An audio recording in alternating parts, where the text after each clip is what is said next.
Partai Demokrat menyampaikan situasi terkini terkait perkembangan Koalisi Perubahan untuk Persatuan yang telah mengusung Anies Baswedan sebagai bakal calon presiden tahun 2024. Sekretaris Jenderal Partai Demokrat Teguh Rifki Harsha mengatakan Partai Nasdem dan PKB telah sepakat kerja sama di Pilpres 2024. Menurutnya, kedua partai juga sepakat mengusung Anies Baswedan dan Ketum PKB Muhaimin Iskandar. Rifki mengaku mendapat informasi tersebut dari Sudirman Said, yang merupakan tim 8 Anies. Menurutnya, keputusan Anies itu sepihak dan atas inisiatif Ketua Partai Nasdem, Surya Paloh. Pada tanggal 30 Agustus 2023, kami mendapatkan informasi dari Sudirman Said mewakili Capres Anies Baswedan bahwa Anies telah menyetujui kerja sama politik Partai Nasdem dengan PKB untuk mengusung pasangan Anies Baswedan dan Muhaimin Iskandar, kata Rifki dalam keterangan resmi. Berikut sejumlah poin-poin pernyataan Demokrat terkait kabar kerja sama Partai Nasdem dan PKB untuk mengusung Anies Baswedan dan Muhaimin Iskandar di Pilpres 2024. Koalisi Partai Nasdem dan PKB usung Anies Baswedan dan Muhaimin Iskandar. Loh, koalisi apa ini? Sepertinya belum pernah dengar koalisi ini. Rifki mengatakan mereka menerima informasi dari Sudirman Said yang mewakili Anies bahwa Anies telah menyetujui kerja sama politik Partai Nasdem dan PKB untuk mengusung pasangan Muhaimin Iskandar dalam Pilpres 2024.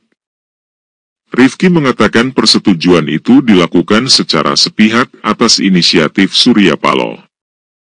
Hari ini, kami melakukan konfirmasi berita tersebut kepada Anies Baswedan. Ia mengonfirmasi bahwa berita tersebut adalah benar. Demokrat dipaksa menerima keputusan itu, kata Rifki dalam keterangannya. Demokrat bakal rapat besar. Rifki mengatakan partainya dalam waktu dekat bakal segera menggelar rapat majelis tinggi partai untuk mengambil keputusan selanjutnya. Sebab ia menegaskan, sesuai dengan ADART Partai Demokrat tahun 2020, kewenangan penentuan koalisi dan capres serta cawapres ditentukan oleh Majelis Tinggi Partai. Sebagai informasi tambahan bahwa Anies pinang AHY sejak bulan Juni 2023. Rifki juga mengatakan saat sejumlah parpol sahabat mendekati dan membuka komunikasi politik dengan Demokrat, Anies tiba-tiba menghubungi AHY dan meminangnya pada tanggal 12 Juni 2023. Agak tricky juga ya, supaya Partai Demokrat tidak meninggalkan koalisi. Menurut Anies, sudah ditelepon beberapa kali oleh ibunya dan guru spiritualnya, agar segera berpasangan dengan AHY, demikian kata Anies menurut Rifki. Anies menurutnya juga telah menyampaikan nama AHY kepada para ketua umum parpol dan majelis tertinggi masing-masing partai.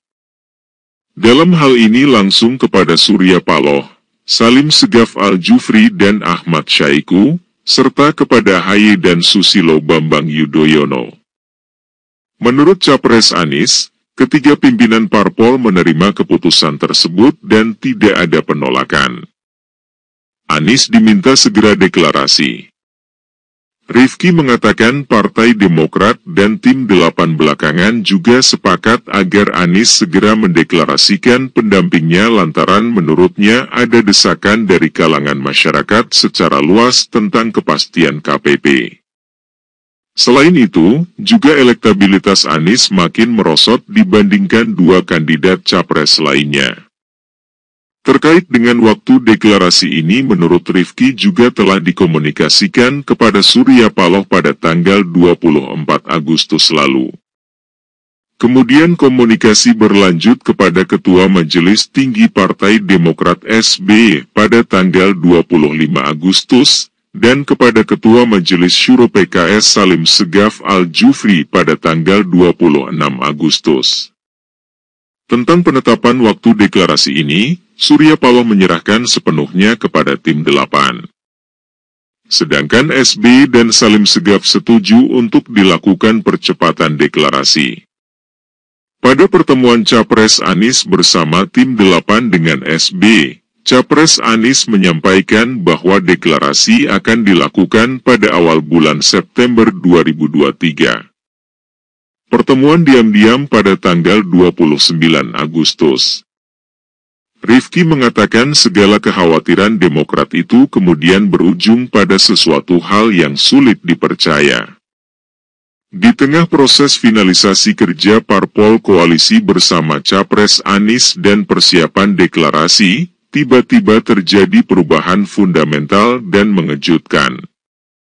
Ia membeberkan bahwa pada tanggal 29 Agustus malam di Nasdem Tower, Surya Paloh tiba-tiba menetapkan Ketua Umum PKB Muhaimin Iskandar sebagai cawapres Anies, tanpa sepengetahuan Partai Demokrat dan PKS.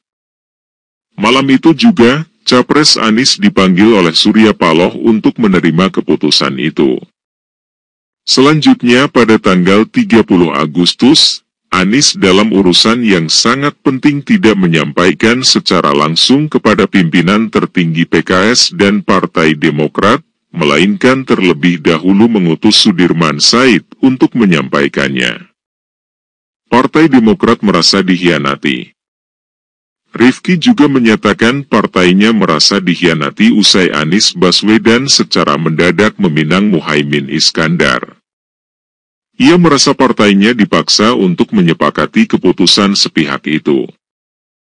Hari ini, kami melakukan konfirmasi berita tersebut kepada Anies Baswedan. Ia mengkonfirmasi bahwa berita tersebut adalah benar. Demokrat dipaksa menerima keputusan itu, kata Rifki. Ternyata benar ya bahwa dalam politik itu tidak ada teman yang abadi.